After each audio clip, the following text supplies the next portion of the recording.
Welcome all to episode 167 of the Xbox Expansion Pass, recorded on Saturday, March 4th, 2023. I am your host, Luke Lohr, the InsipidGhost, and as always, I am joined by my co-host, the intrepid Captain Logun. And in this episode, we are discussing reports of the EU approving the Activision Blizzard deal. Elden Ring is dropping DLC, and Wo Long is out now and is arriving to critical acclaim. As always, we like to start the show by offering words of kindness to those who have made our gaming weeks better. Logan, what are your words of kindness and how are you? I'm doing okay. This has been it's been a heck of a week, I'll tell you. But you know what? It's Saturday. We're sitting here recording about Xbox. That always makes me excited. I always love coming here. So regardless of what's happened the last 5 days, it doesn't matter because I've got you now for the next hour and a half, maybe. Depends on how long I can keep you here. But I'm looking forward to the conversation because I definitely want and need it. But my words of kindness go out to Steven Spawn. Nice. Every time I'm feeling low, Steven has a video that he's got on his Twitter account. It's his pinned tweet, and it's from his Ambassador Award ceremony from March of 2022. And he does an acceptance speech that always reminds me that no matter what adversity or what issues I'm having in life, there's always going to be someone who's going through the exact same struggle, but could be harder. And his latest tweet really, really stuck to me this week, and it really made me kind of think, like, you know what?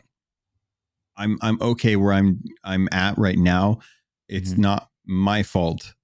It's not all my fault if I don't succeed in things I want to do. So I wanted to put this out and says, like it or not, luck is part of any field. There are successful people at the top who are all way less talented than others who didn't catch a break. Quite often, it's not the person who has the best product. It's the person who markets the product the best, including themselves. And that's why I wanted to kind of showcase that, because you and I put out content and we may not be the most popular show now. I think we will be, because I think we definitely have a great product.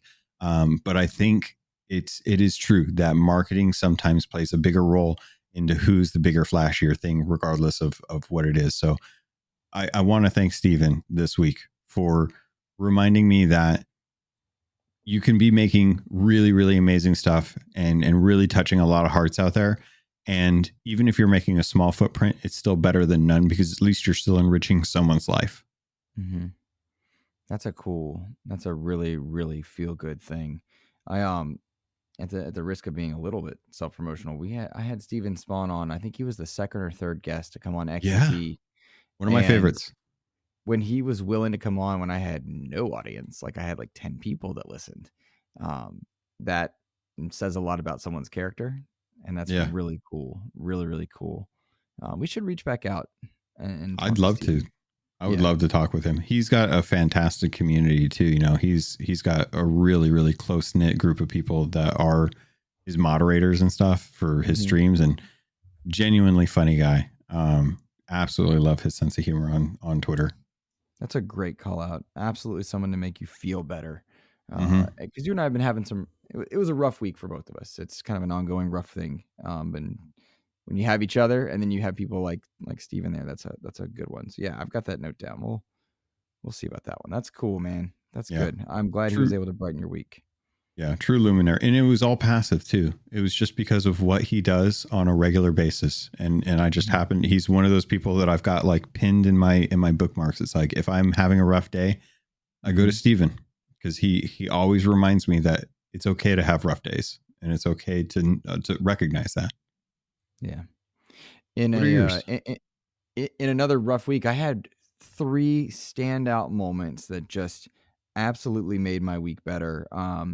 Because I turn to video games when things are tough as well. That has been I just turn to it. And whether that's the game I'm playing, the story of the game I'm playing, the people I'm playing with, or in this week's case, people that are just around my gaming verse for one reason or another. And so I have 3, which I hope you'll indulge me with. Oh, 100%, please. Yeah, the first one is Jam Pack Sam. Now I've mentioned him before. He hosts the Exhibition podcast, but um, he and I both big Halo fans. He lives in North Carolina as well. Um, he did something for me which was very very simple that led to something else. Which he got me a code for the indie shooter game Leap. He won a code. All Like right. you tag. It's one of those like you tag someone on Twitter that you like to play with. Mm-hmm.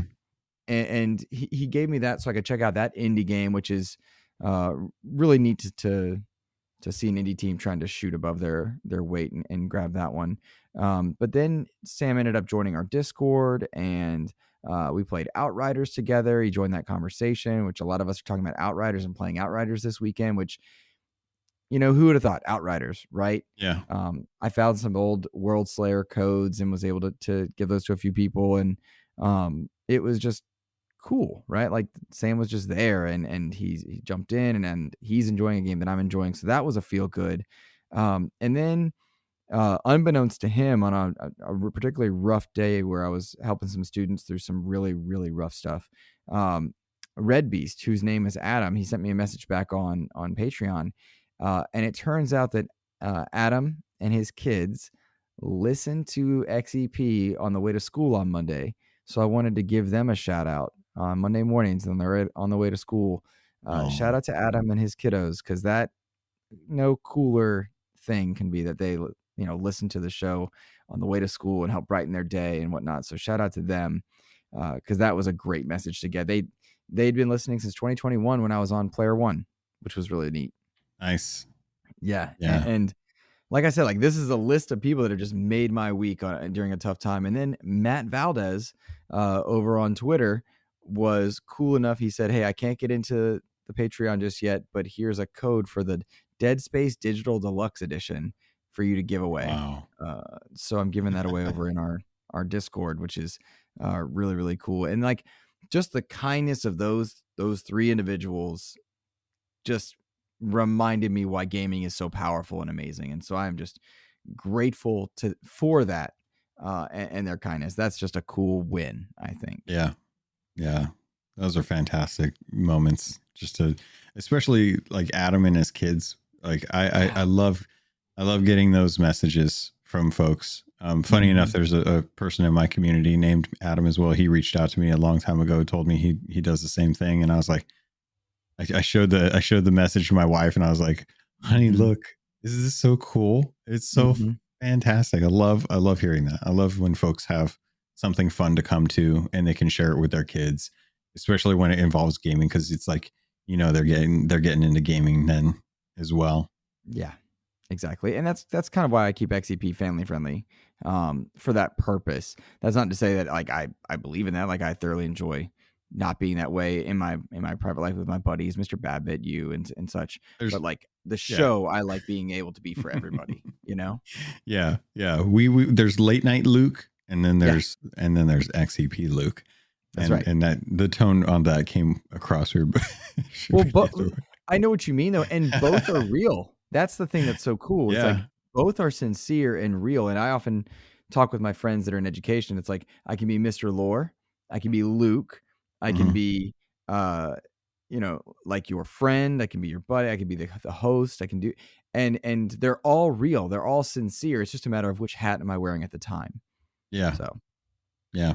It's like going to a friend's party. It depends on the type of party, because you'll show up to the party regardless. It just depends on, is this a kid's birthday party, or is this like hey, we're gonna sit down and watch Game of Thrones party? Like, it just depends on what the situation is. But yeah, definitely love that you're putting out content that everyone can enjoy, and they don't have to like sit there and, oh man, I really want to listen to this, but I gotta wait till the kids go to bed because who knows what's gonna come out of the podcast, stuff like that. Right.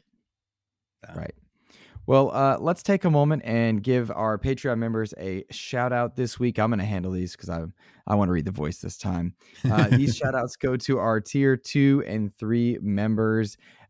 Shout out to Red Beast, Xbox Mike 29, Matt Without Fear, the Lord, Sir and Master James Suddy, Brendan Myers, aka The Winter Gamer, Sony's VP of Marketing, Mr. Kevin Butler, my man, Mr. Clint Coombs.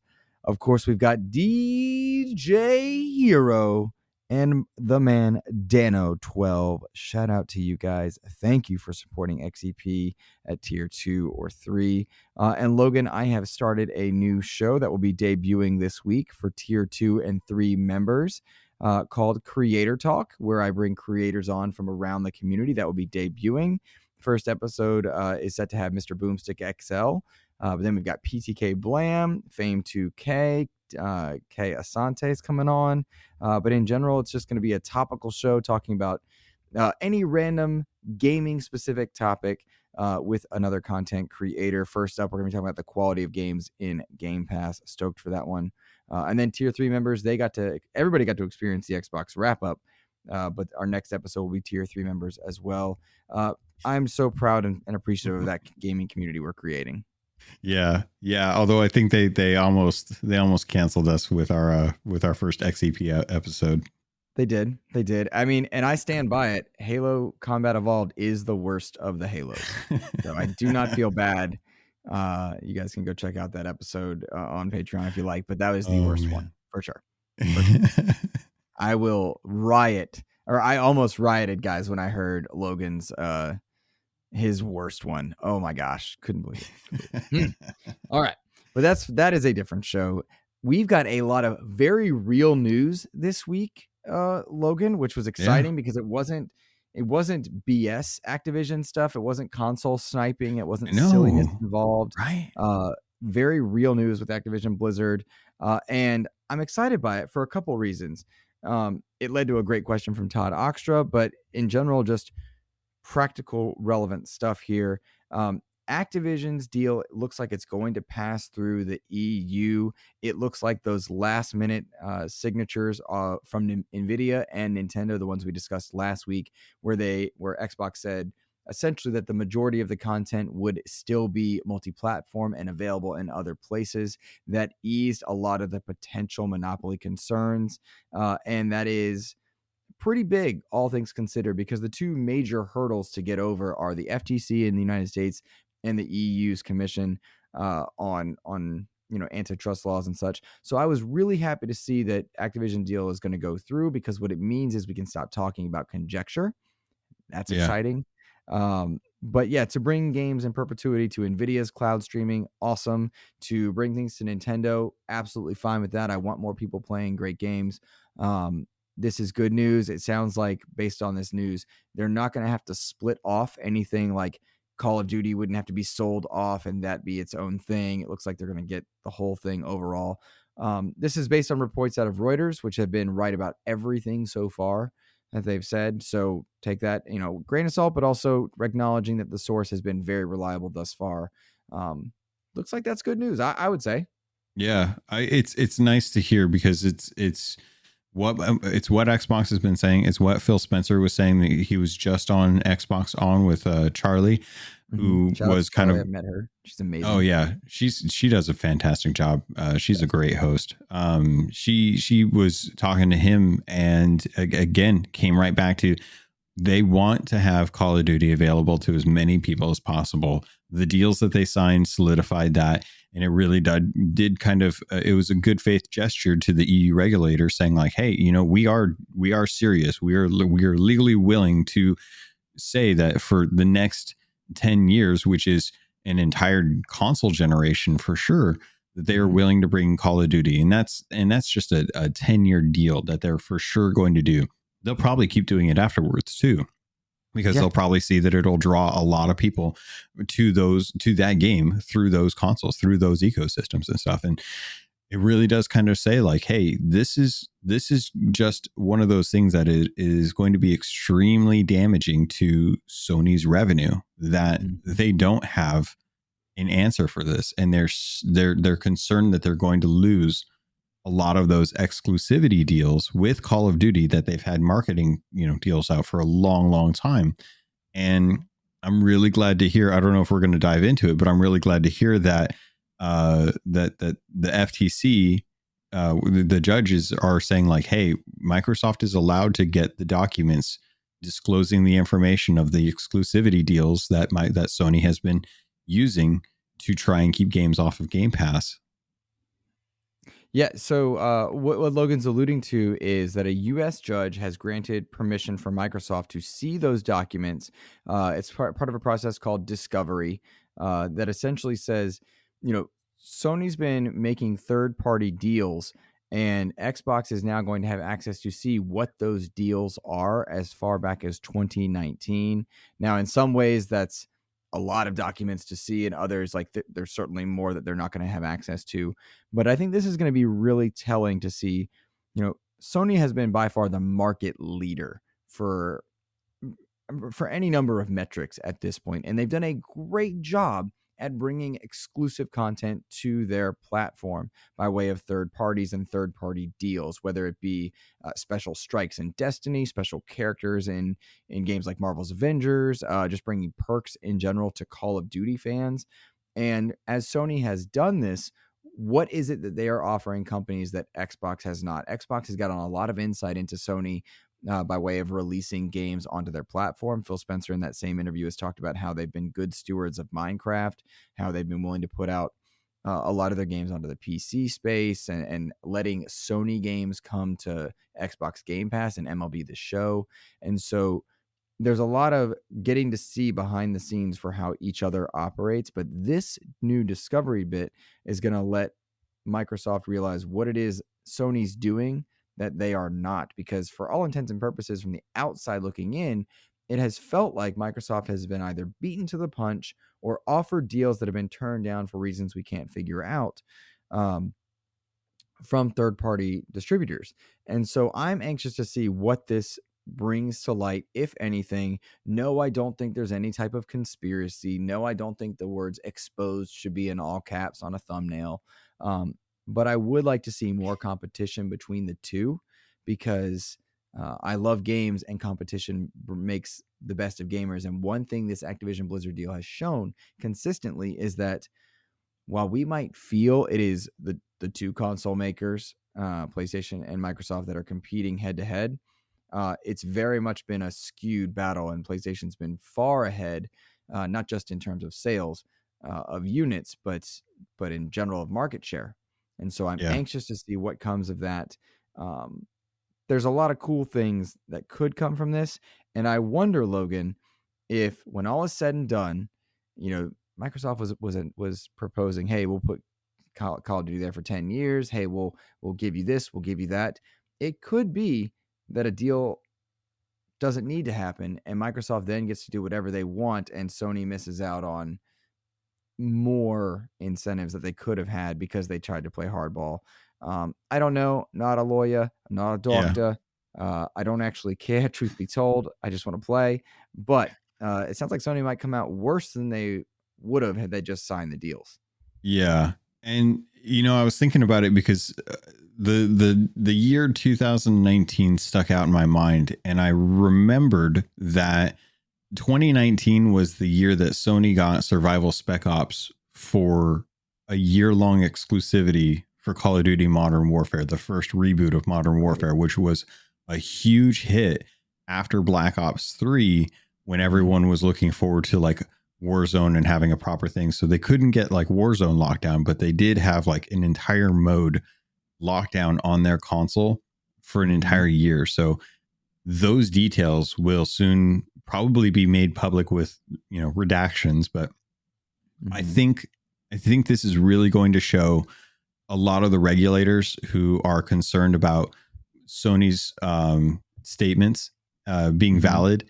It will start to show like just how tight the rope is around some of these publishers who make marketing deals with Sony, and how much more competitive they could be if they didn't have to sign those types of exclusivity contracts for the marketing deals that they're willing to make. Because a lot of that is, we see that now. We're seeing, Sony having really, really good marketing deals and publishing rights for certain content. And I think that this will just kind of really show off what Sony is doing really, really well, which is making the deals that really push content to their console.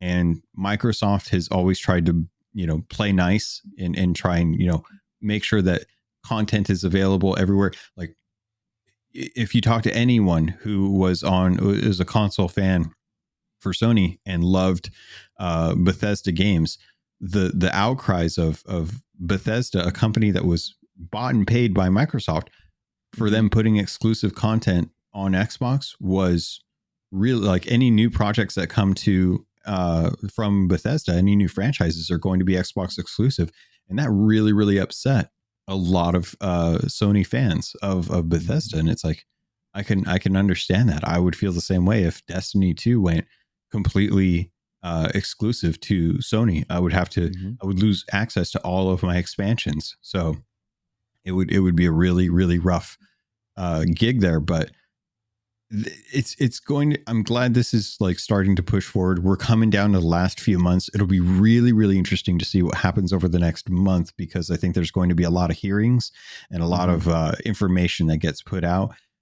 So it'll be very interesting to see what kind of deals have been going on in dark rooms, with lots of coffee from Sony and different publishers. Agreed. And I'm anxious for it to be done, just for it to be done, for a lot of reasons.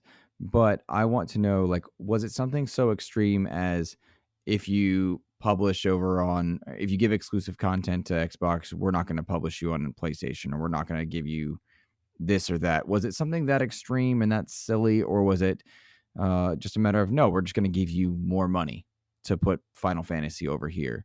Something I liked from the interview with Charlie over on Xbox On was Phil Spencer saying, hey, exclusives are part of our business that does sell consoles, but we've been good stewards of Minecraft. We've been good stewards of the Bethesda properties like Doom and Elder Scrolls and Fallout that are all over there. We didn't drop support for anything, and we have no plans to. Now, exclusives are part of it, and yes, Starfield's going to come exclusively to Xbox, as it should in this case. But I really appreciated, from the outside looking in, what feels like very frank speak. I feel like Xbox has walked the walk as they've talked the talk. In this particular aspect of it. And things like these hearings will bring those to light, and then smarter people than I will tell me if I'm speaking out of pocket or not, and that will be what I'm more interested in. So take that for what you will. Yeah. Did you see Todd? Oh, go ahead. I'm sorry. Oh, I was just gonna say it's really surprising that when they bought Bethesda and ZeniMax and stuff, that even the exclusivity deals that Sony had with those titles, they still honored those contracts, like those legally binding contracts. So it's like, if Sony were to do a 10-year deal with Call of Duty, Microsoft would honor it. There would be nothing, like there would be no underhanded or changing of it wouldn't be a Darth Vader moment. Like they just honor it. Altered the deal. God, I'm so stupid. Oh God. Deal. How dare you? Are you not a real fan? I know. What would Todd say? Todd Oxtra from Super Friends Unite, he says, assuming the Activision Blizzard deal goes forward, what changes do you think Xbox needs to make to better manage 30+ studios to build quality and consistency in their first-party releases? They've had ongoing internal issues, and Activision Blizzard King has foundational issues to repair as well. M&As are tough. And he says mergers and acquisitions are tough. I love this question. Love this question. I want to, I'll go ahead and jump in first on this one. I agree full-heartedly that Xbox needs to do a better job at managing their studios. They have had issues with putting out high-quality products start to finish, right? Halo Infinite being the most recent example. It came out really well in a great state. Wasn't prepared for the platform that it had built to deliver ongoing content. Forza Horizon came out in a great state, delivered solid content. I don't know that Rally Adventure is going to be what everybody wants, but it's still great content. Like the game is very playable and enjoyed and well supported. Sea of Thieves, well supported. But Battletoads, right? But we haven't seen a major AAA first-party game in some time, and that is an issue. What Xbox needs to do or keep doing is supporting its studios that have multiple teams. When you look at Hi-Fi Rush, that is not what Tango Gameworks traditionally makes. They were allowed to make something creative, allowed to make something fun, when Activision, it started rather before Xbox took over, but then Xbox comes in, sees it, and allows it to keep going despite it not being a third-person action horror title. And that's awesome. And suddenly we've got 2 million players in Hi-Fi Rush with more to come. That's awesome. When you see Obsidian putting out Grounded, when you see Obsidian putting out The Outer Worlds, and then Avowed, it's like, okay, you know what? I love that Xbox is letting studios have multiple teams, be creative, make what they want to make. That's awesome. So that needs to keep happening. But they do need to clean up, what's my plan for this game? Is this game reaching quality bars that we want it to? It'll be really interesting to see if Starfield launches and if it's a Bethesda buggy mess or if it's legit. And that will be, I think, very telling. Did Microsoft say, hey, Todd, no, you can't be bugs as a feature? When Hellblade comes out, does it set a visual standard? Because I want Microsoft, with all its talents, because it's got a lot, I want them to have a God of War moment. That's what they desperately, desperately, desperately need. What do you think? Yeah. No, I agree. It's going to be very interesting because right now, if the deal goes through, Matt Booty is the gentleman who is head of studios, right? He's the one that kind of like goes from studio to studio, checking to see like what projects are going. He's the one that kind of green lights like the financial aspect of a lot of these studios projects. And he is but one man, and there is only so many hours in the day to be able to see these things. So I would love to see Phil Spencer bring up someone like Sarah Bond, or akin to that caliber of character to work alongside Matt to help try and manage the sheer number of studios that Activision Blizzard King would bring into the Xbox ecosystem.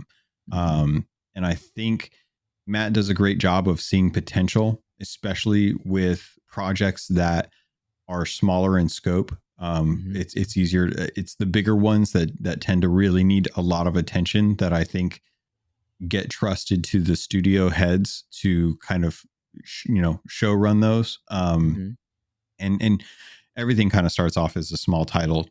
Sea of Thieves did. It's one of the biggest games for Xbox right now, but it started off as a small Unity project between 6 people and in the studio, like 8 years ago. Right. And I think that they saw the potential with that. And I think that they could manage this, but I would love to know that it's not all on Matt's shoulders. Because I think I would be worried about his attention being split up too much to be able to be able to handle all of these. And I would love to talk with him about this. I don't think that I would ever get, time. His time is very precious, but I think that they would need to really start looking at the changes to leadership at Xbox to try and help kind of handle the workload that having all of these are. And maybe there are people at Activision Blizzard that are like that. I think if that's the case, then feel free to keep those people in those positions. Give them the Xbox Microsoft training that those that the CFOs or the CEOs or CCOs or see whoever Microsoft, like whatever their training program goes for their officers. Start having the Activision people go into that and be like, all right, look, things were like the way they were when you guys were under Bobby Kotick. This is how we run a boat. You guys need to fall in line if you're going to stay on this ship. I think Microsoft's already done a good job on the Activision side. Like Activision does have problems, to Todd's point, that they need to clean out and repair, foundational issues, he calls them. And I agree with him. I think Microsoft did a lot when they simply said, hey, we support your unions. And that says a lot. If your workforce is happy, they're going to create better products. Freeing up some of those studios from making only Call of Duty, important. De-annualizing Call of Duty, important. Creating Call of Duty to be a games as live service, important as well, because I know that that's a swear word among many live service games, but Call of Duty is the right one to be a live service game. Fortnite is the right one to be a live service game. Suicide Squad is not. It is not. It is not, nor was Gotham Knights, nor are any of my single-player superhero games, you blasphemous people. Let me throw a little caveat in there. Maybe not necessarily single player, but narrative storytelling games. That's fair. That's fair. And if you do, I think do what a lot of games do, which is like Call of Duty has their campaign. They also have their multiplayer. They also have their battle royale, and they're separate entities, and you can play whichever one you want. So if you want to have Gotham Knights with a live service, have it as a live service. Avengers was like that. I think Avengers just needed to be a better game and have better support for the live service thing. I think a lot of people were turned off by the stunt double Avengers look. I think with Suicide Squad, they're going with a much more unique look to a lot of their characters, and I think that will serve them a lot better than Avengers did. But I think keep the campaign separate. Let the people have the multiplayer games as a service. If they want to bring their character over from campaign, they can. Just I think that's maybe the caveat that I would want to put on there if you would allow it. I think that's a good caveat, and I will redact or rescind part of my statement for that purpose. Okay. So yes, I will allow that one and that one only. But live service doesn't need to be something awful. It does need to be respected, and Call of Duty I think is ripe for it. But I hope that once the deal goes through or doesn't, we can move on, and we can allow studios to free up and make new experiences. I want to know what Activision's talent can do if they said, hey, you can make your Grounded, you can make your Hi-Fi Rush, and that is an exciting prospect, all things considered. The amount of talent over at Activision Blizzard King is amazing. And Blizzard has a certain amount of autonomy with what they do. And they're allowed to do that for the most part, but there's definitely a lot of top-down directing going on there. And in the interview with Charlie on Xbox On, Phil even came out and said, hey, we have a lot of creative people. We want to see what they do when they're allowed to create. And as any of us are fans of the IPs that are lying dormant under Activision, their publishing rights, I would love to see some of those franchises come to light. I think a lot of people were bummed out when they found out that the team that was working on Tony Hawk Pro Skater 1 and 2 remake were shifted over to Diablo 4. Right. But I think it'll enrich Diablo 4, but a lot of fans of the Tony Hawk Pro series wanted to see 3 and 4 get remastered as well. Right. And they might be able to do that. Yeah, I agree. Oh man. Shout out to that Diablo 4 beta. I'm excited for it. Me too. I can't wait. Did you see that Elden Ring is getting DLC? I did. I heard about this. I'm not an Elden Ring person. I've tried playing it a little bit, but I have no clue what the expansion is going to do. I can't imagine. That game's huge. Is it going to be story, or is it just going to be bosses? I don't know that they're that much different. Well, I want to shout out Patreon member Clint Coombs because he spotted this one for us and put it over in our Discord show topics. So shout out to him. But the Elden Ring put out a tweet saying, "Rise, Tarnish, let us walk a new path together in an upcoming expansion for Elden Ring. Shadow of the Erd Tree is currently in development. We hope you look forward to new adventures in the lands between." I don't know if it's bosses or story. Obviously, it's going to be story, but like Elden Ring is not a game that gives you story. You have to go watch a video to figure out the story. I had 150 hours in that game, and I loved 135 of them. Those first 15 were tough, but I figured it out. I learned how to play it. Yeah, I just had to learn how to play it. I never played a Souls game, and Same. Elden Ring is, in fact, very approachable comparatively. It onboards you terribly, next to other games, but truly, it's a great experience. So I'm excited for this. I doubt it comes out anytime soon. Late holiday would be my guess. But Expect a year. I'm stoked for this one. You think a year? Yeah, I would say a year, because usually an announcement is already past pre-production, has been greenlit. So usually you want at least a year, depending on the size of the content. I do have a question for you though. Sure. Because I know you've played through Jedi Fallen Order. Yep.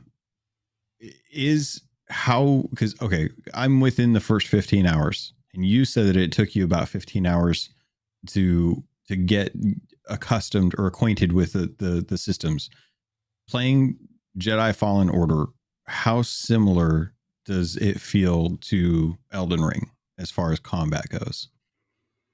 Because that's kind of what hinges on me. Is I don't have a fantastic story of space battles and drama with Elden Ring. It feels very plain.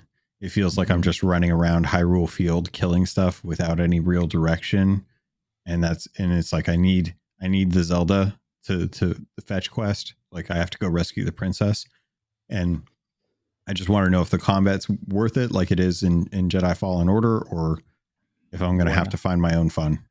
100% it is worth it, without a doubt. Okay. But I don't think Jedi Fallen Order is comparable. But I thought it was. So Darksiders 3 and Jedi Fallen Order were what allowed me to slow down in combat games and remember to block and parry and keep in mind that enemies, I don't need to just run up and button mash, which is what I like to do in games. I enjoy the power fantasy of a game. Oh, yeah. I enjoy Adam, hide your kids' ears for a minute. I enjoy game-ass games. And so that's my preference in video games. Run up, press a lot of buttons, have a blast. Not slow down, take my time, be particular. So Fallen Order and Darksiders 3 actually taught me to slow down a bit. And then I had to take that and magnify that lesson and learn it again and again in Elden Ring. And in Elden Ring, your objective is in the sky almost always. You see the giant tree in the sky. And from there, you decide how to get there. There is a golden path. It is one that's very challenging to do, but you're not supposed to find your own fun, but you are meant to explore and it's not a linear game. Yeah. And I kept telling Ains and Joe, because they were my DM people for this one, I was like, hey, I just beat this boss. They're like, that's not a boss. That's just an enemy. And I was like, oh boy. Yeah. But it clicks somewhere in there. And once it does, it was like a whole new world had opened up. And so that was one of the most special gaming experiences to me. I count Elden Ring up there with Metal Gear Solid when I learned what stealth tactics were. I count it up there with when I learned Super Mario Brothers 3. What? I can fly in a 2D platformer with a raccoon suit? Yeah. You know what I mean? Like, Elden Ring was that for me. It is one of the best games ever made. It stands among Witcher 3 for me. It stands among God of War 2018 for me. So I have a lot of love for Elden Ring. Oh, man. I don't know if it's the aesthetics. It's definitely the menu system. God, that menu system is ugly. Nothing about it onboards you well. No, it does not. Nothing so far has been like captivating. Nothing has been exciting to look at. Like everything is so bland and everything just does not. So it's like, I feel like I'm pushing through a training montage that I don't want to do, knowing that there's supposed to be a really good feeling afterward. It's probably why I don't like going to the gym, is because I don't see the results, and I like having those short-term goals, and I don't see that in Elden Ring. And I know that the payoff is at the end, and I just don't have the patience for it yet. My suggestion is to either put the game down and stop. Oh, I did. Or decide you're going all in, but don't try and play it while you're playing other stuff. Like, don't jump between Sea of Thieves and Elden Ring. Don't jump between Destiny and Elden Ring. You need your brain to learn a new language with your hands. And that was the difference for me. I had to put all things down and tough. Learn. It is tough. I need my social games. I get it. It was worth it to me, and I am glad I did. But it took that. I don't have the skill set for the prior experience skill set. Once I figured it out, man. Yes, sir. Yes, sir. Okay. Fair enough. Well, that was more time on Elden Ring than I planned to talk. That's cool. I love hearing people convince me that I need to get back into it, because I need that kind of push. Yeah. No, I hope you take it. So, Clint also found the Dead Island 2 trailer for us. I watched it. It looks like more Dead Island, but in a great way. Yeah. I'm excited. I don't have much more to say on it than it looks like Dead Island, and I'm happy.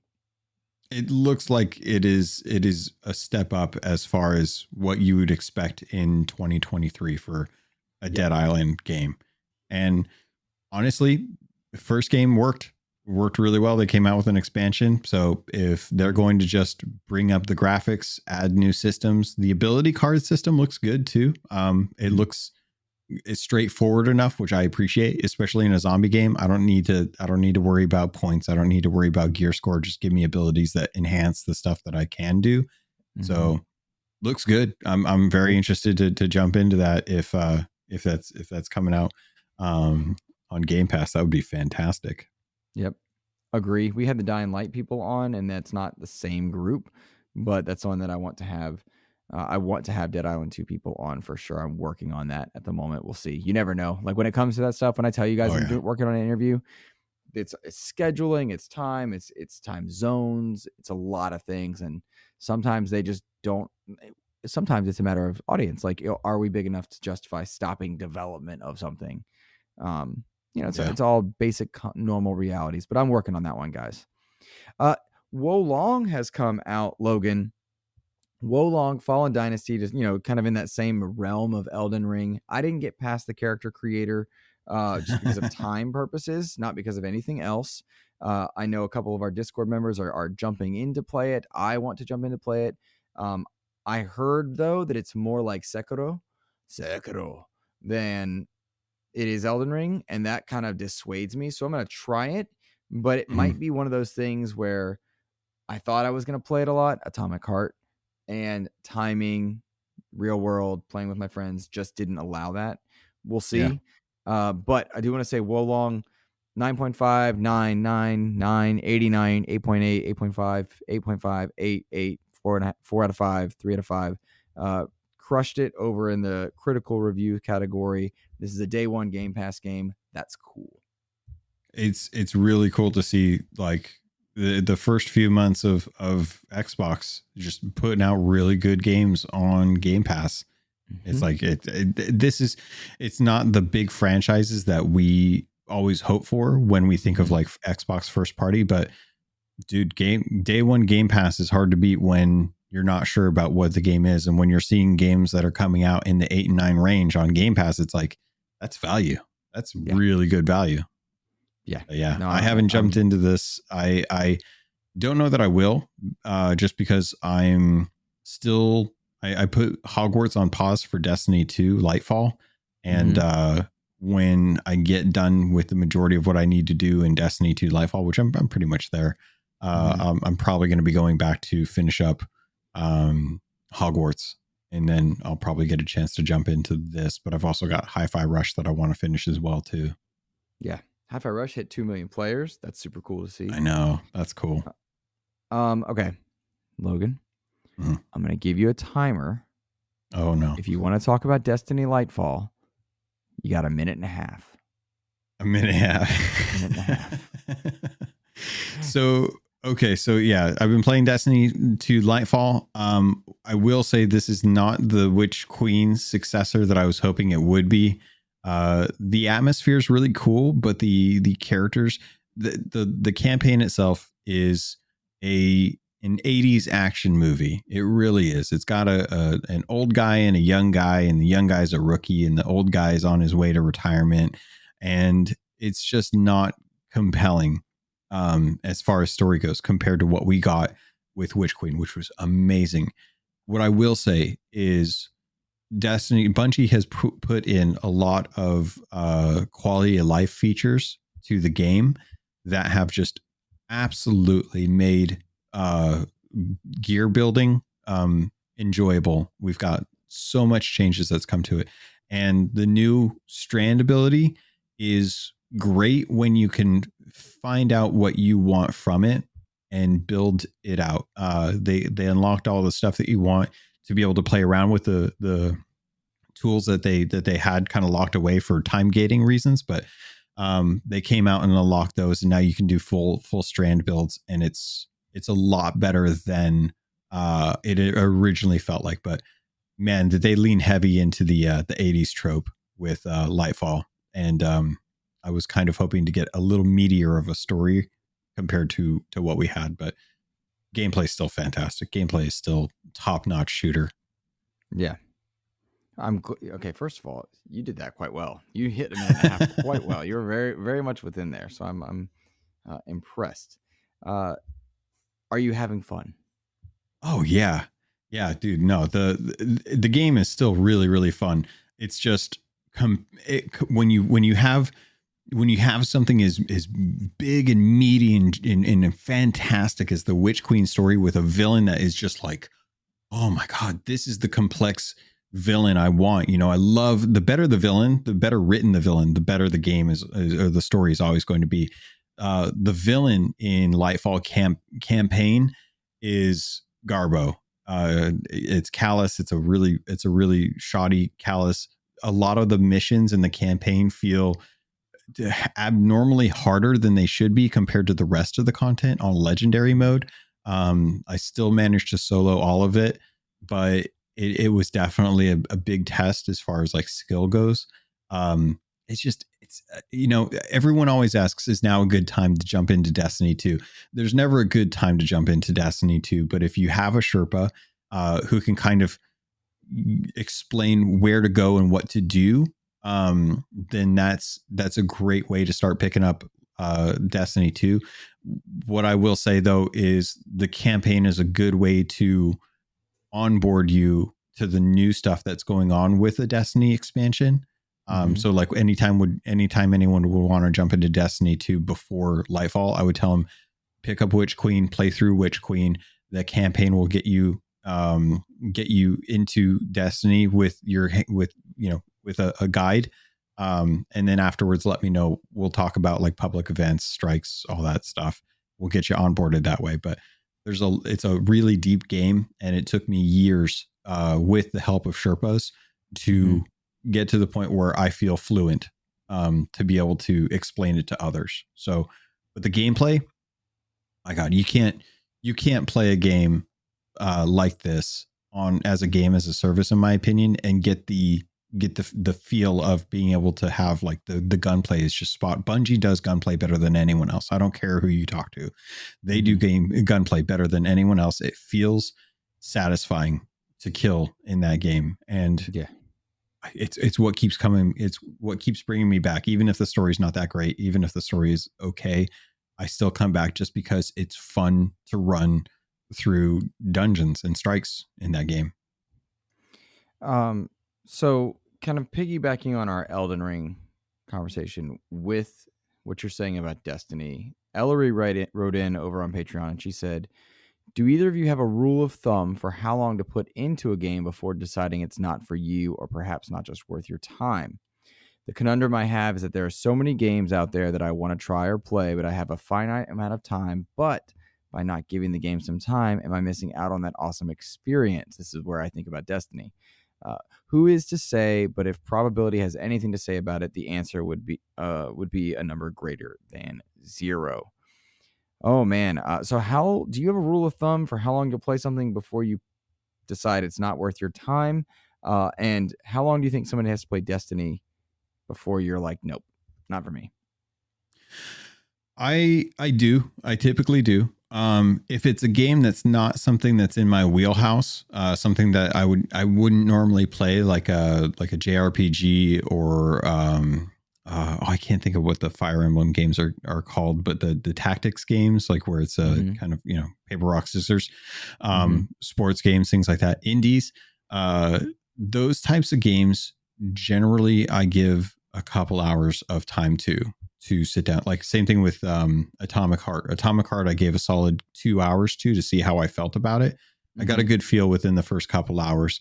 If someone tells me that the game has like a break point that you have to get past for it to get good, then I will see if that's something that I'm interested in. If it's a game that I have like I'm curious, but it's just not hitting, I'll see if I can get to that point before it gets good. But if it requires 30 hours to get good, I can't justify that if it's not something I'm going to be invested in for it to be good. With Destiny, the base game doesn't have a whole lot of content, but it is free to play. I would say that it's worth installing and playing through as much of the free content as you can on your own. Don't expect to understand what's going on. Don't expect to like have any clue of like what's happening, because so much of what you play through in that game is going to be old and out of sync with what's currently going on because of the live service nature. But if the gunplay feels fun, if the character that you're playing feels like you're having fun with it, that's when I would say, okay, start looking for other people who play it regularly to get a better understanding of how the mechanics and how the systems work. Okay. That makes sense. No, I'm thinking about, and I'm listening to what you're saying, and I'm thinking about how long I usually put into games and like what systems keep me in, what the line, what's the PNR, the point of no return. Like, all right, I'm invested. I know enough to get good. That's where I'm at. I think about like Elden Ring, not a genre I wanted to, but something about Elden Ring spoke to me. Maybe it was the art style, which is ironic because that wasn't for you. Yeah. The art style, I think, spoke to me. And what I found myself doing is I would play Elden Ring. I would listen to bands like High Lung, which was that very warrior aesthetic. And then I would watch shows or movies that were set in those old fantasy times. And I just got into a fantasy mode. And that was fun for me. Maybe that's what I need to do. Maybe that's like, what's stopping me, is I'm not in that mindset. It could be. I know when I was deep into Sea of Thieves in the summer, season 7, I think it was, for Sea of Thieves, I was watching Black Sails, playing Pirates of the Caribbean content, watching Pirates of the Caribbean. I was waking up early to go fish. And then when my boys got on, we'd go and we'd do PvP or PvE. Like, I was in the sailor mindset. Yeah. For superhero games, when I'm playing that superhero genre, if I'm playing Gotham Knights, I'm watching all the Batman movies. I'm watching the DC EU, sort of, because it's confusing. I'm watching that. Like, I get into the mode where I'm doing it outside of the game. Yeah. And so that tends to be what I do.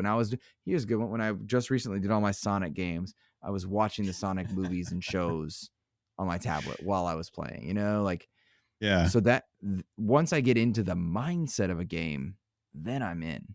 Like, best believe when Fallen Order comes out, Mando will be going for a while. I'll be watching the movies again, do a rewatch. That first That's episode. what happens for me. So good. I haven't gotten because of my rough week. Yeah, my very rough week with family.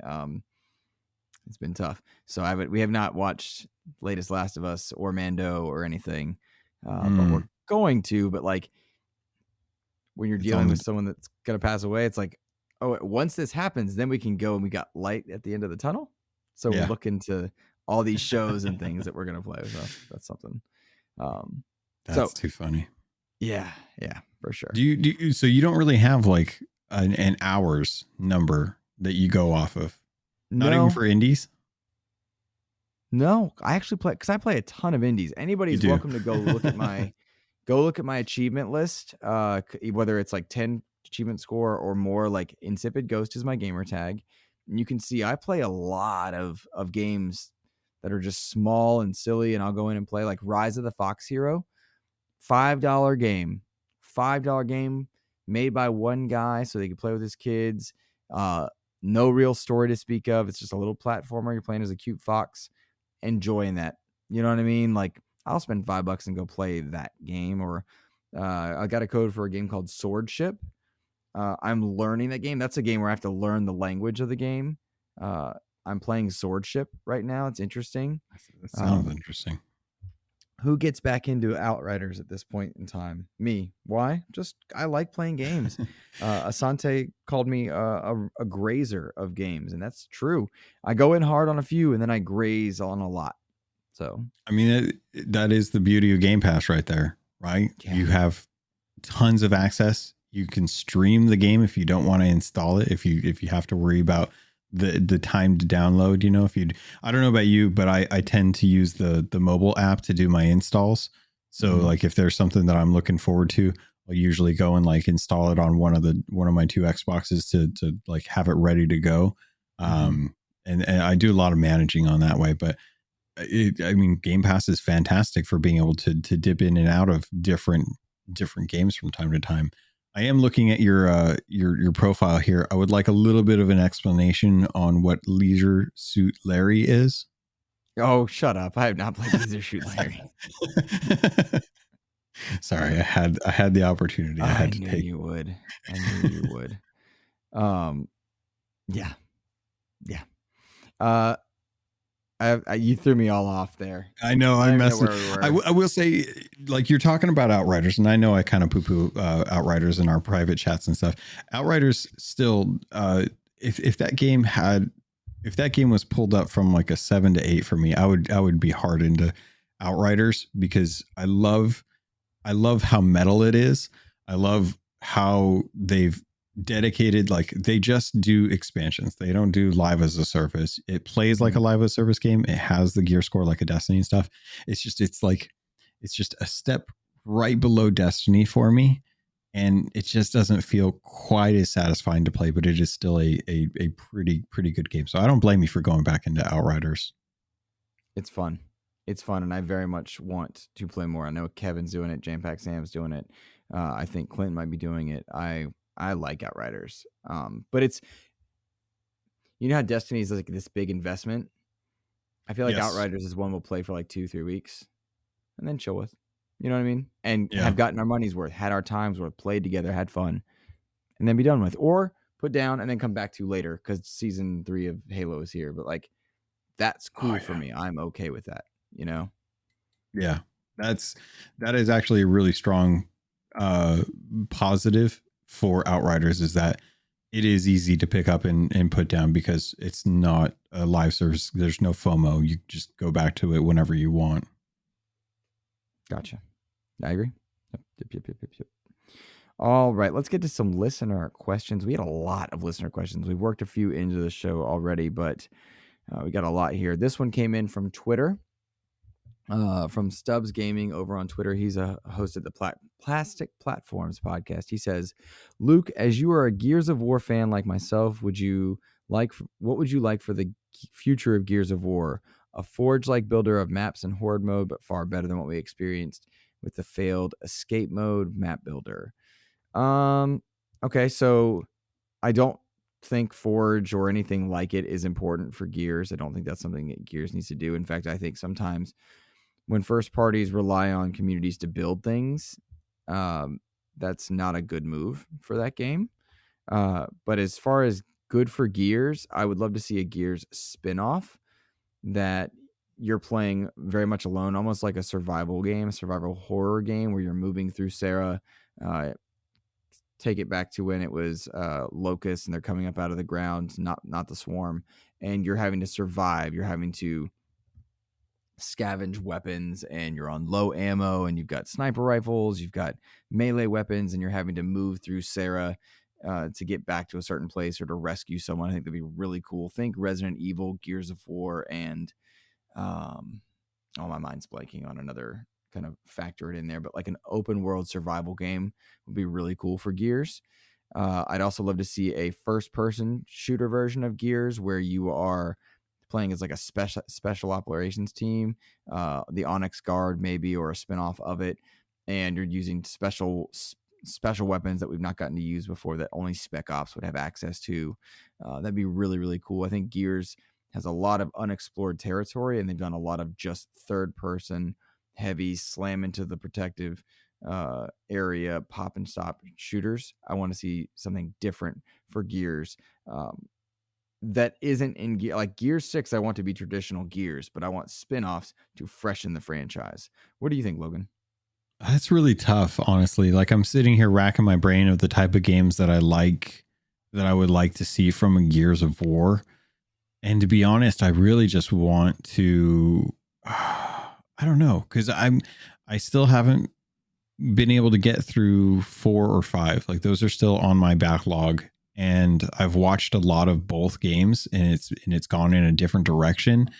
And I like that they're moving forward with the story, and I can't wait to see what they do with 6. I think I'll push myself to play through 4 and 5 when the announcements start coming out for 6. But as far as like, letting, when you say that letting letting like the gamers kind of make the content for the game, I immediately jump to Super Mario Maker and Super Mario Maker 2 in my mind, or Minecraft or Fortnite. Like, there are some fantastic things that can be done for a game and the community, if the community is given the tools to do it. Just think of like all the Bethesda games, and whenever they can start like building the mods out for or when they have the tools to be able to build mods for those games, the community goes crazy for it. So it would be very interesting to actually see what would Gears of War look like if players were given the tools to be able to create their own content for it. But I feel like maybe I'm a little stuck in the past with Gears of the War, and that I've kind of just been, attached to Marcus and them just a little too much. And I haven't allowed myself to move forward with the new characters yet, which is why I haven't felt like I needed to jump into the newer games. But it's really tough to say. Maybe a farming simulator, seems to be real popular nowadays. You just make a whole bunch of swarmers or something. You got to care for Brewmox or something. Gears Tactics was really cool. That was a great video game if you haven't played that. I liked the Gears Pop mobile game, but I like mobile games. So side note, that new Doom mobile game looks cool. It does. The Mini Slayer looks adorable. I want to play that. Yeah, monetization is always the enemy in mobile games, but Gears Pop was fun until it got overly monetized. But I would like to see Gears do more, because Gears Tactics was dope, for sure. I want to see Coalition do something that's not Gears. I want to see something fresh from them. Like, go crazy, whatever you want. Make a fishing game for all I care, but I want to see them take the talent that they have and maybe throw it into a third person action adventure with swords. Who knows where they could go with that kind of stuff? Like, where could they go with that? I would love to see what little teams in Coalition want to build out, the way Obsidian has been doing with Pentiment or Grounded. That would be what really interests me. Less so about Gears of War. I think everyone still calls it Gears of War. That's what it should have been. The whole push for Gears by Rod Ferguson. I was like, no, just Gears of War. Call it Gears of War. Whatever. Next question comes from Edward Varnell from the Boss Rush Network. Always with the Microsoft slander, Edward. He says, do you fear that some Microsoft games can quickly lose steam after their initial release? Have you ever felt like Microsoft should do more to keep that game visibility and popularity going instead of just saying it's on Game Pass? Yes. Yeah. But I also don't think, like, Hi-Fi Rush does need some more marketing, but it just hit 2 million players. Sea of Thieves, just 55 minutes ago at the time of this recording, put out a new video, and they got more content coming. I don't know if you saw that, Logan. There's there's a whole big stream going on Monday. I have to delay my podcast just to be able to cover all of it. It would have been great if it was a Friday, because then I'd be able to release my game on the regular day. But yeah, do you mind if I jump on this? I feel like I got some. Yeah, you go ahead. You tackle this. Edward, yes. And I think the problem is that we're secretly comparing it to Nintendo and Sony. Nintendo and Sony have huge first party games, and those first party games are the things that people love to look forward to. And Sony lets people sit and stew on those for a long time until the next game. The last, like, everyone was like, what is the new big game for Sony since God of War Ragnarok? Yeah, I didn't think so. So in the sense, like, we just had Hi-Fi Rush and Wulong come day one to Game Pass within a 3-month time frame. And when, if you're saying, like, do they lose steam after the initial release? Yeah, because there's new awesome stuff that's actually coming all the time. And yes, it can get lost in the mix, but it's always on Game Pass. So you don't necessarily have to be in the zeitgeist with everyone else to still enjoy these games. The fact that the great games are coming are there, but it's not a Sony, it's not a Nintendo. You're not sitting there anticipating for 6 months when Zelda's finally going to be released and then have Zelda to chew on for the next 8 months until something else comes out that you're super, super excited for. Microsoft just puts out what they put out all the time as soon as they can on Game Pass, and it's there regardless. So yes, but only if you're looking at what other companies are doing and their marketing tactics. Otherwise, they will, but that's because something else exciting is coming. I think that's a big part of it, is that other companies have, not other companies, but Microsoft's built their model to be this, then this, then this, then this, and this. Take your pick. Whereas other companies like Nintendo and Sony, here's this big pillar moment. Look forward to it. Have it. Keep it. And that tends to be their model. And I, for one, like that they're different, but I would point out that, like, the only part I take issue with truly is the idea that they don't, how do I put this? They should do, I'm trying to read, lose steam after their initial release. It's like Sea of Thieves, Grounded, Halo Infinite. Like, more people are playing those games now than when they launched, right? Now, Halo Infinite, maybe he's talking about the mind share of the single player part. Sure. But like, season 3 is set to launch, and that video has been out for 2 weeks, and it's got more likes on it than all of season 2 had, and it's been out for months. Which is super fair, though. That is right. Season 2 was lame, but like, what I mean is, there's hype around a lot of things, and they get ongoing support and Steam consistently. Like, they keep getting pushes for it. Forza Horizon Rally Adventure to me is a disappointment, but like, the game's already had a Hot Wheels expansion. It's already got north of 20 million players. And I don't know, like, do you have 20 million for the latest Kirby game? I don't know. But you see my point? Like, I think it's what ecosystem are you surrounding yourself with? I don't want to steal Ed's question and twist it, but I do want to pose to you something in the similar vein. Do you think games media and journalism moves on from Xbox titles more often because there's always something? Do you think like the zeitgeist for Xbox games diminishes quicker than Sony or my Nintendo games? We had to talk about this briefly on the old Twitterverse. I don't think there is a media bias by most reporters. Like, I think most reporters in gaming are just reporting on games. I think in some outlets there is a clicks bias because articles about certain topics get more clicks. Oh yeah. And so I think that's what you're seeing in some cases, but I don't want anyone to mistake that as an inflammatory statement. Like, I don't think the media has anything against Xbox or against Bethesda or anything else. I think the majority of Xbox relevant news is Activision Blizzard right now. Yeah. Right? As much as Hi-Fi Rush deserves accolades, and it does, that's a Game of the Year contender. You get more clicks if you're talking about Activision Blizzard. You get more clicks if you're talking about how Halo has disappointed. You probably don't get a lot of clicks if you're talking about Sea of Thieves. If you're IGN, you get a lot of Sea of Thieves engagement if you run Sea of Thieves content. IGN would have to write about Sea of Thieves. But do you see what I'm saying? Like, it's a clicks bias, not a mindset bias. That's my impression. Are there here and there? Sure. If I go to Xbox Era, I'm going to get some Xbox slanted news. And I'm sure some of our listeners here listen to Xbox Era stuff, as do I. Like, I love Abe, and I like Special Nick, and I love Seiko. Like, great dudes. But what I'm saying is, you go where your audience is, you make for your audience, you go where your mindset is most of the time.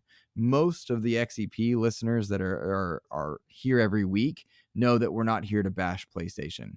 Most of them know that we have no problem with, talking about the goods and the bads. That's, you go where you want to hear your type of content, though. Yeah. I'll talk bad about Jim Ryan, but I will not talk bad about the studios under Sony. 100%. Right with you. I fully agree. I think Jim Ryan's a bad dude. I think a lot of those studios are great. And you could argue there are plenty of Xbox execs that are missing the mark as well. Yes. So, yeah. And I every studio has higher ups that I can point to and be like, I don't like them, because a lot of it's probably like my own personal biases with authority figures and income and stuff like that. But yeah, I definitely think that you're right about the clicks, like driving the content. Elden Ring guides in general are some of the biggest thing for IGN. It's where they make most of their revenue, which is what feeds all of the employees. It's what gives them the opportunity to do fun stuff like podcasts, because if we're being honest, podcasts are not the driving factor for things on IGN. People are looking up information from them, and that's why their guides teams are so important. I'm always curious though, when I hear the different podcasts, because I love listening to other shows outside of the Xbox ecosystem. It's so fascinating to hear where they are. And honestly, when I listen to other shows, especially for Sony and for Nintendo, a lot of the hosts are in the hurry up and wait kind of discussion. Like, they're always looking forward to what the next big release is, and they don't have a whole lot to really kind of tide them over. Most of it's like indie stuff. Whereas with Xbox, it feels like just about every couple of weeks, the game that people are playing will shift from game to game to game to game. And that's because I think there's a lot more accessibility for games in general through Game Pass that drives the narrative to continuously talk about new games that are coming out. So that's why I think it feels like a lot of games lose their initial interest through Microsoft compared to what else is Nintendo. Like the Nintendo Direct was one of the longest stretches between they've had a Nintendo Direct. Same thing with Sony. Sony had been quiet for so long that people are like, where's the Direct? Where's the Sony PlayStation showcase? Like, what's going on with that? They're constantly like wondering when their companies are going to talk to them. Whereas with Xbox, it's just a constant feed. We're just constantly getting stuff to kind of get on our plates to be able to play. Mm-hmm. Nope, I think you very much summed up my thoughts there as well. Let's see. Oh, two fun ones related to fighting games before we go. First up, we've got let's see, Anubis here. Favorite Mortal Kombat characters or Street Fighter characters? Easy for me. I first of all, do you play Mortal Kombat or Street Fighter? Not anymore. I did when I was a kid. I have not really jumped into. I jumped into Injustice 2, and boy, fighting games have gotten a lot more difficult for me in the future. But no, I haven't played them in a long time. But I do love those franchises. Cool. Okay, I love Injustice as well. So you're okay for that one. But let's see. For me, favorite Mortal Kombat character. Yeah. Reptile, Scorpion, and Epoch. Reptile.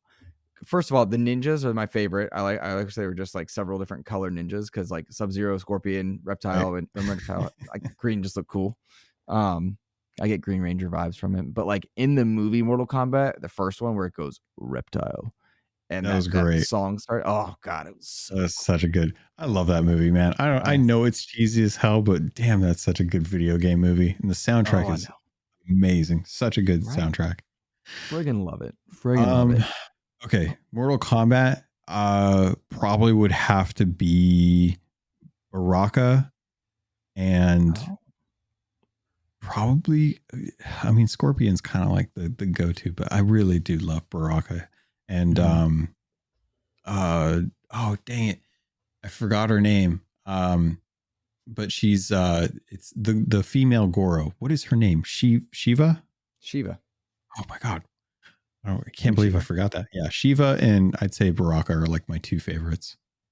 What we're going in, I'm going to push forward Street Fighter. What do you got for Street Fighter? Oh my gosh, I love Street Fighter 4. And 4 was I had a fight stick. Oh my gosh, I love it.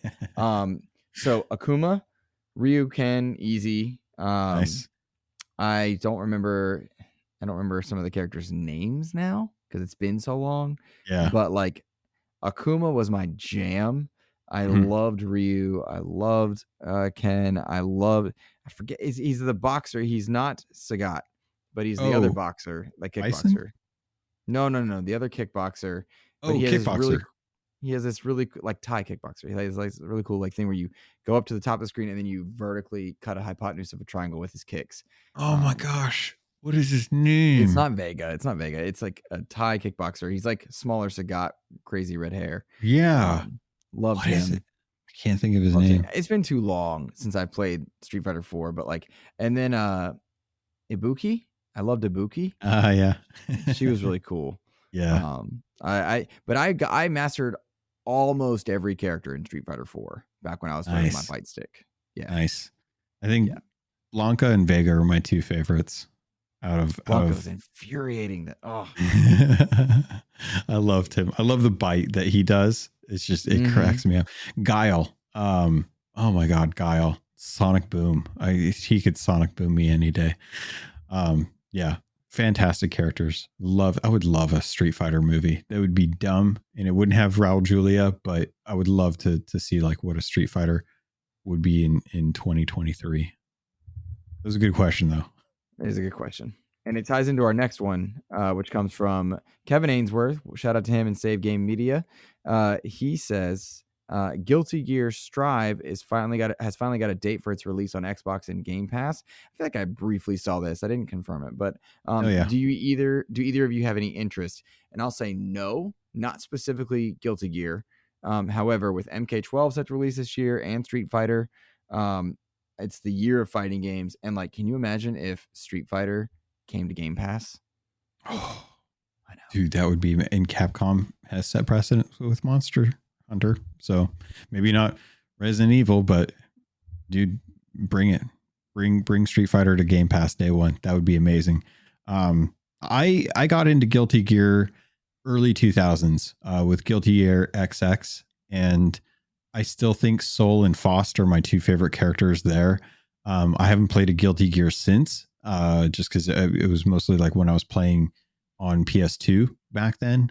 But it was always like either me and my friends from GameStop, we would always go and we'd either play Smash Bros or Guilty Gear. Like those were the two games that we would go hang out on Sunday nights and play together. But yeah, I know there's a bunch of new characters now that I have no clue about. They all look fantastic, but yeah, I would say like Soul and Faust, with Faust being the top spot there, are like my favorite characters. The characters in Guilty Gear Strive are so funny, and the game is like, man, that is a tight game. I don't think there's anyone that would argue that that Guilty Gear is not a strong franchise when it comes to fighters. I just don't have enough experience in it, Yeah. No, you have to get dragged into it because it's not like one of those standout, long-lasting franchises that has been like mainstream. Well, I guess now it's been kind of mainstream for a couple decades now, but it's definitely like, if you're a fighting fan, but if you're not, then I wouldn't blame anyone for not knowing what Guilty Gear is. But yeah, it is a solid 2D fighter. Honestly, what would be really surprising is if we got another Marvel versus Capcom. Oh. That would surprise me. Like, where is that in this world? I want Marvel vs. Capcom 2 to become available again. It is infuriating to me that it's not publicly available because that game was so brokenly awesome. I had such a good time with it. For me, I don't care about Capcom. I want just Marvel. Like, that would a new Marvel fighter? A Marvel fighter, 2D sprites all day, and then let Injustice 3 be its thing. Like, Injustice 2, I didn't like its gear system, but like I loved all the characters that were there, and I want all the Marvel characters there. Like, for me, Mhm. Marvel vs. Capcom 2 was just a way to play with Spider-Man and X-Men and Yeah, Fantastic Four and just like the villains that were in there, and that was the coolest it thing. really was. Yeah. And that's what I want. I don't actually care about. I don't want like them dumb Mega Man, not Mega Man or Mega Man X, but like the Oh, yellow thing, like that dumb character, or the dumb little. Trombone. Yeah, Trombone looks stupid. Like some of those Oh my like I god. don't want to play as the. Yeah, I get it. We all love that he took pictures in Dead Rising, but I don't need to play as Frank West. Like okay, Nemesis is here, but like fine. Like I don't care. Let me my superheroes. Yes, sir. That's what. But I'm biased there because I just love That's funny. superheroes. So I don't blame you. At least you come honest to the whole thing, so I don't blame you. But where's Marvel versus Capcom remaster or something, or re-release, or the sequel to that? Like that would be great. But yeah, Kevin, if I wasn't like if I was still in my 20s, playing fighting games all the time, I would probably love jumping into Guilty Gear Strive. Honestly, I'm not a huge online fighter person. Like for me, my hang up is still the latency.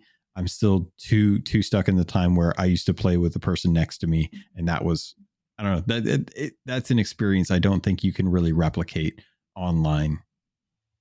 agree. Yeah, Yeah. that's fair. Yeah. Well, Logan, I think that will do it for us. Unless I've missed anything. Have I missed anything? Is there anything you wanted to mention before we start winding down? No, man, we covered just about anything. We got a lot of, I mean, it's March. March Madness is kicking up. Not for the sense of like the college football, collegiate, or not football. What is it? Collegiate basketball. That's it. I know sports. You know calling me a sports ball. You're doing poser, great. whatever. Puck over the No, net.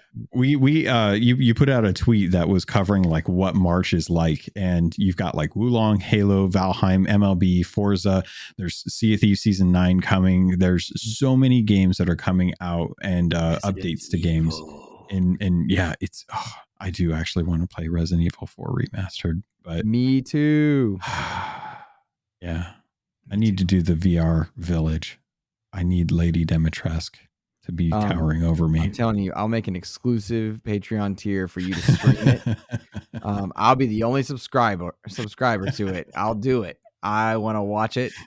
I want to watch it. I want to watch you play that. I would have to get a PlayStation camera, and I don't know that I could justify that little piece. Maybe I can get Joe to sell me his because he's not using it. He's ugly. Mr. Bad Take. No, I think we covered everything, man. It was a lot to cover, surprisingly. We did. And while we were recording, I was able to give away the copy of Dead Space Digital Deluxe. I gave that away over in our Discord, which was pretty darn cool. That came from Matt Valdez at Seriously559. He donated that to us to give away, which was cool. And then live on air, as if thanking us for the code, but then making very clear that it wasn't about it. The winner of that code, Matt Without Fear, up to tier 3 Patreon. So that was pretty cool. That was a nice. That's awesome. Congrats to Matt Without Fear too. Got the Dead Space Deluxe Edition. The game is so good. It looks cool. I love the skins. I can't with that. my heart cannot take it. I know. It's nuts. Well, Logan, that is going to do it for me. This week, I'll be debuting our new Creator Talk show for tier 2 and 3 patrons. Excited for that one. Of course, you guys can find me over on Twitter at InsipidGhost, and XEP that you're already listening to is on all your podcast services and YouTube. Logan, tell us where Keelhauled can be found and where to find you on the socials. I'm going to be in the Discord for XEP. I'm also on Twitter at CAPT_LOGUN, and Keelhauled will be running a little bit late this week because there's a big developer stream on Monday that I am delaying the content for. So that way, if you guys want to know what's getting announced, they've been teasing all weekend about cool stuff that's coming to season 9 for Sea of Thieves. I am going to have all of that summarized in a sharp hour, maybe an hour and a half episode on Tuesday. I will be listening to it as I so often do. I also love thank your you. Keelhard Discord. They are awesome. Are they cool? You They are. baited them so hard with the PvE servers thing. Oh my god! I was like, this is how I die. This is the fire that starts the blaze that's going to consume all of my content. Why would you come in here saying it needs PvE servers? It was great because it does need PvE servers. Oh man, that was the best. I watched them like melt down too. I was like, Yeah. click. It's It was look. great. I saw a fantastic quote the other day. I never saw a button I didn't want to push. Yes, that's good. That's good. That's cool. But shout out to Oars and so many there. They don't listen to XCP, but I love them anyway. They're great. All right, that's gonna be it from us, guys. Take care.